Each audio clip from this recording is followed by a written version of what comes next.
Hello everyone, welcome you all at Lokesh sir unlimited study zone. Alternating current यानी प्रत्यावर्ती धारा चल रहा है। एक बार देख लेते हैं कि अभी तक हमने क्या क्या पढ़ा है शुरुआत से एंड तक। तो सबसे पहले मैंने आपको बताया है कि पहली चीज़ मैंने बताया कि प्रतिरोध क्या होता है यानी कि R। फिर मैंने आपको बताया प्रतिघात। प्रतिघात में मैंने दो तरह के प्रतिघात डिस्कस किए, एक XL और एक XC। XL बराबर होता है ओमेगा L और XC बराबर 1/ओमेगा C। समझ में आ गया ना।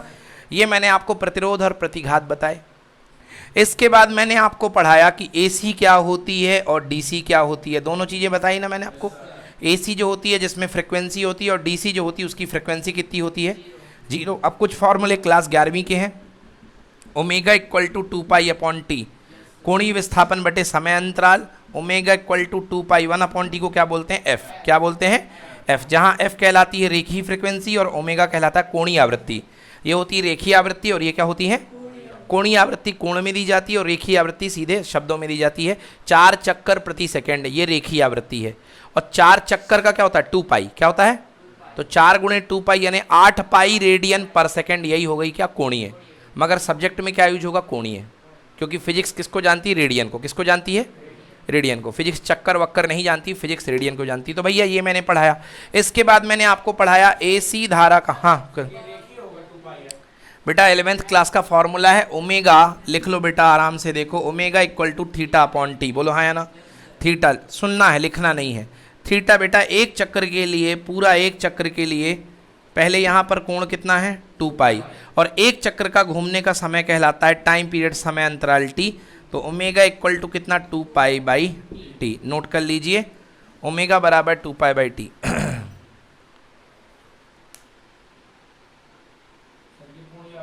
बिल्कुल, इसी को कोणीय आवृत्ति बोलते हैं, इसी को कोणीय वेग भी बोलते हैं।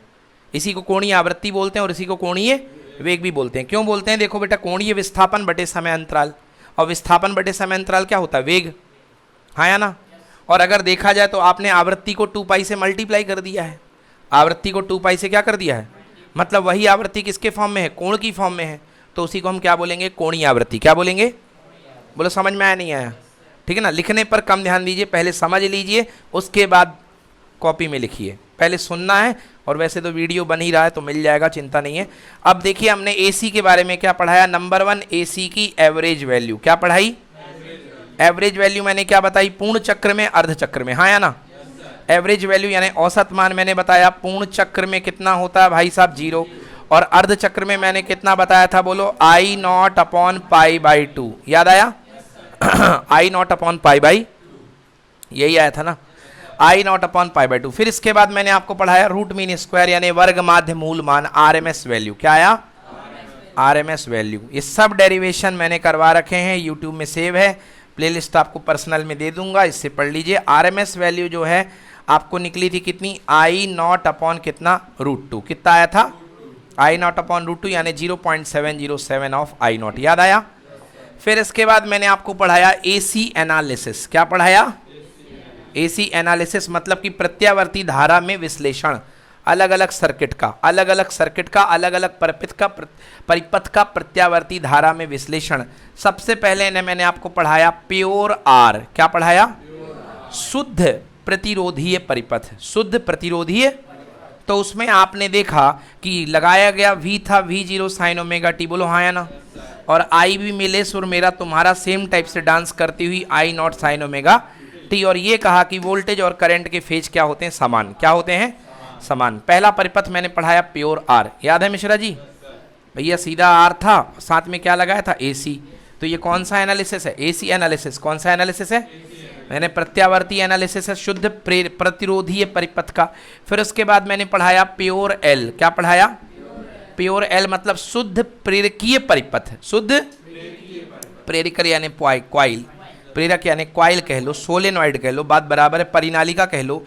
तो शुद्ध प्रेरकीय परिपथ में जब आपने ये लगाया तो आपने वोल्टेज लगाया था V बराबर V0 sin ωt। याद आया।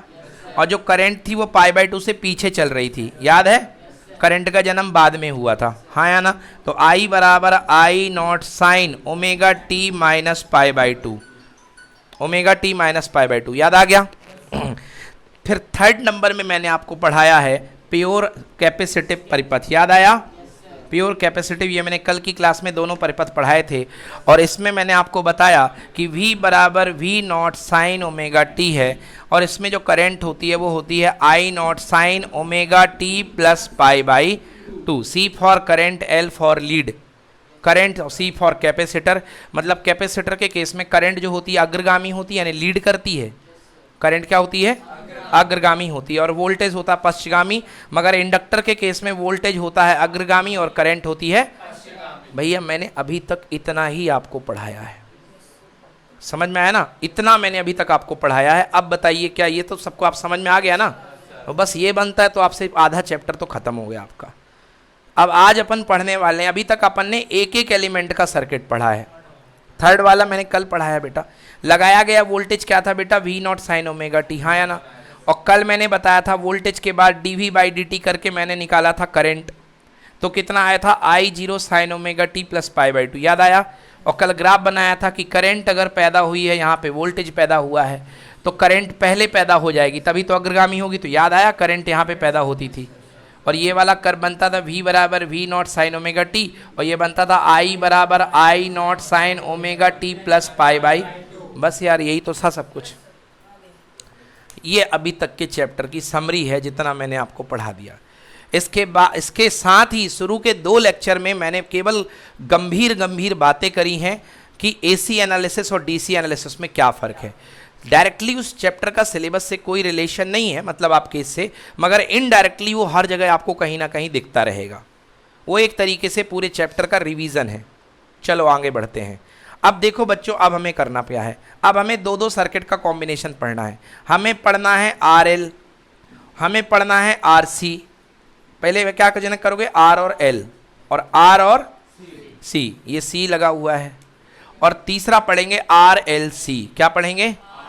RLC। पहली क्लास में मैंने बात की थी कि शुद्ध प्रेरकत्व का कोई रेजिस्टेंस नहीं होता है, शुद्ध प्रेरकत्व का केवल XL होता है। क्या होता है? प्रतिघात होता है। मगर 2 कॉइल आप जोड़ोगे रेजिस्टेंस के साथ में, तो प्रतिघात के बाद अगला नया बनता था प्रतिबाधा। याद आया? क्लास नंबर 2 पे मैंने आपको प्रतिबाधा का इंट्रोडक्शन दिया था। प्रतिबाधा को किससे शो करते हैं? Z से। और मैंने प्रतिबाधा की परिभाषा भी आपकी कॉपी में लिखाई है, आप लोग देख लीजिए।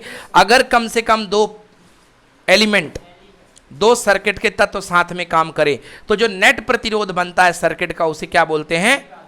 प्रतिबाधा। समझ में आया? तो प्रतिरोध केवल R का, प्रतिघात केवल XL का और XC का, और अगर कोई 2 कम से कम आ गए तो क्या आ जाएगी? प्रतिबाधा। अब फेजर डायग्राम यानी कला डायग्राम आपको अपनी जबरदस्त कला दिखाएगा। अभी तक आपने जो फेजर डायग्राम पढ़ा था वो सिंपल आपको समझ में आ गया। यदि आपको याद नहीं तो बता देता हूँ एक बार फिर मैं। पहले वाले में वोल्टेज और करंट सेम फेज में होंगे, बोलो हाँ।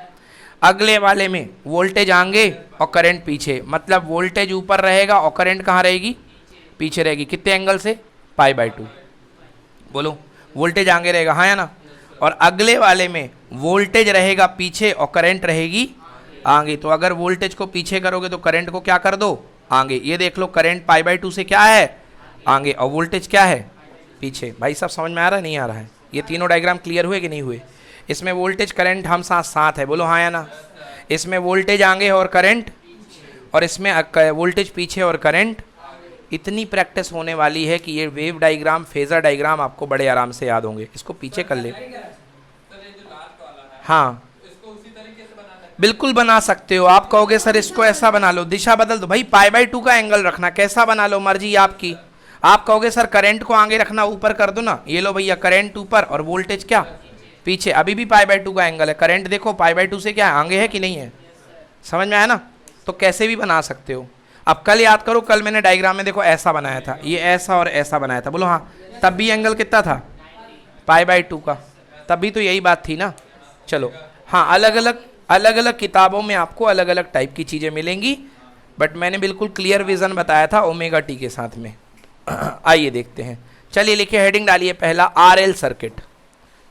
RL circuit.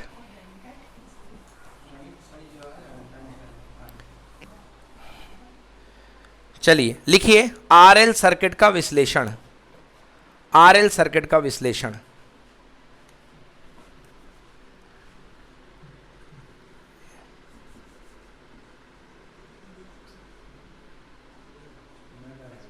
ये आरएल सर्किट का विश्लेषण करना है भाई साहब आपको।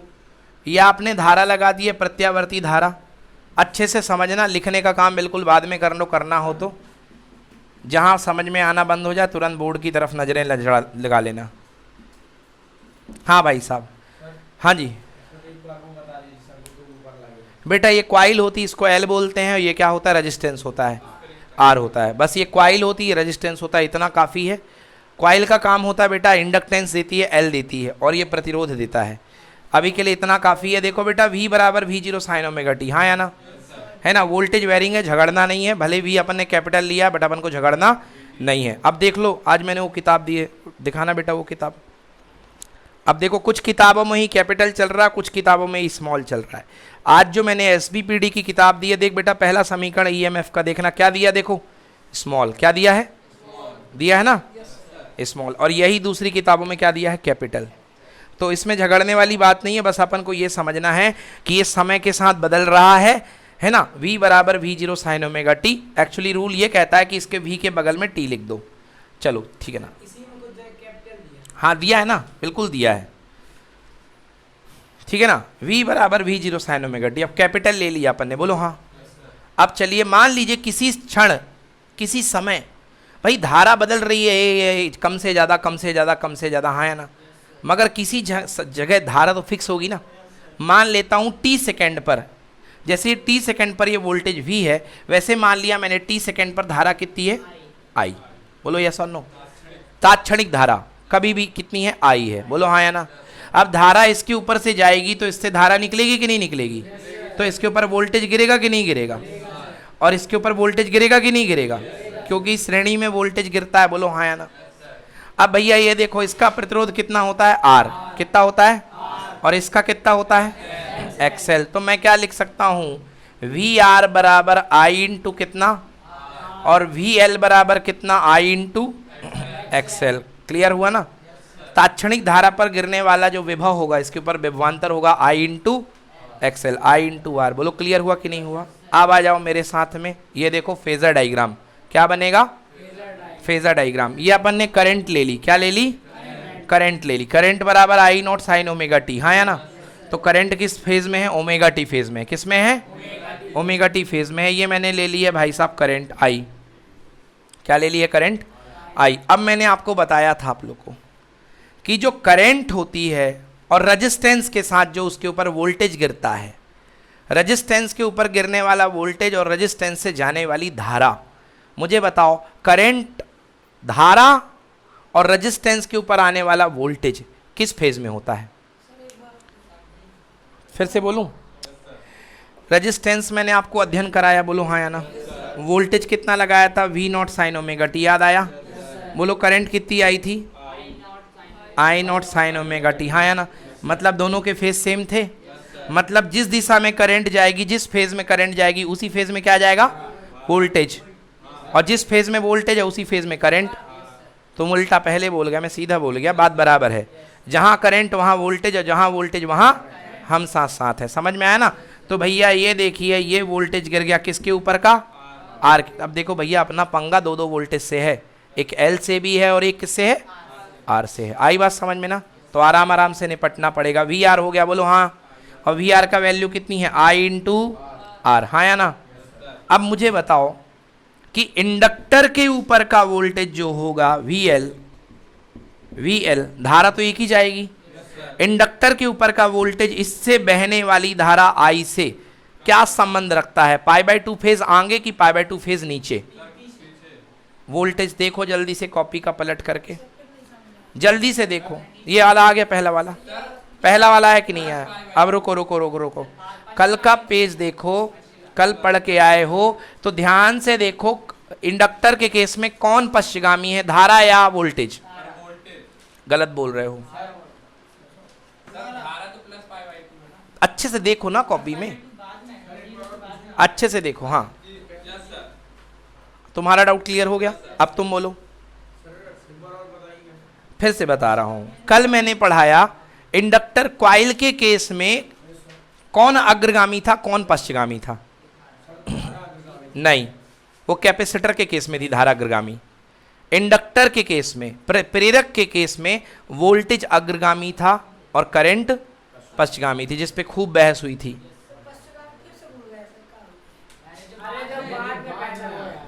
V0 V बराबर V0 sine omega T. Video नहीं पढ़े ना कल का? भैया पढ़ा करो यार, एक ही पूरा का पूरा ज्ञान है, डेली का डेली पढ़ो, सब छोड़ दो, पहले यहाँ का करो। चलिए देखिए, V बराबर V0 साइन ओमेगा टी पढ़ाया था, और इंडक्टर के केस में I बराबर I0 sine omega T minus pi by, बोलो बोलो कौन है पश्चगामी? धारा। अग्रगामी कौन है? विभव। धारा से कितना आगे है विभव? Pi by 2। तो बेटा ये रेजिस्टेंस का विभव जा रहा है, तो इंडक्टर का विभव पाई बाई 2 पर जाएगा कि नहीं जाएगा? तो यहाँ पर VL आएगा कि नहीं आएगा? बोलो हाँ या ना। ये VL आएगा कि नहीं आएगा? इंडक्टर का विभव यहाँ पर आएगा कि नहीं आएगा? सब तक क्लियर है कि नहीं है?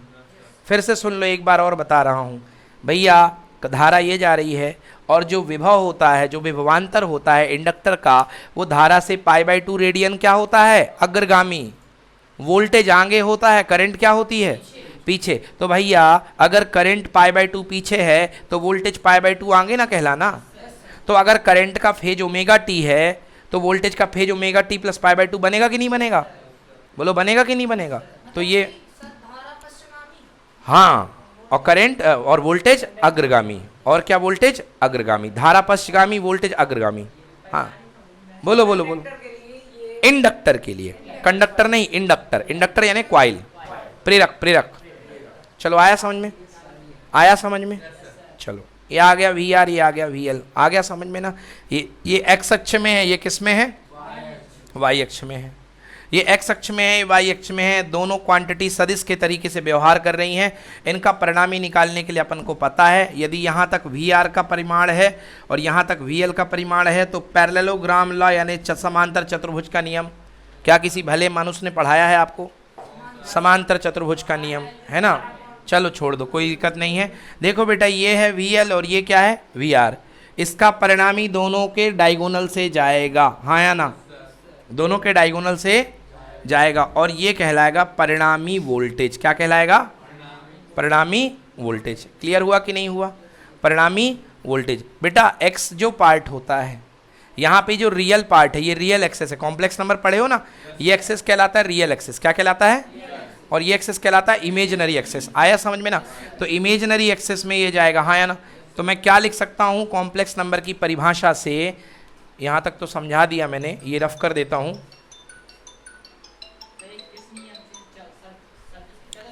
हाँ, सदिश के चतुर्भुज नियम से। और यार ज़्यादा क्यों सोचना, चलो चतुर्भुज नियम को गोली मारो। इधर देखो, सोचो कुछ नहीं।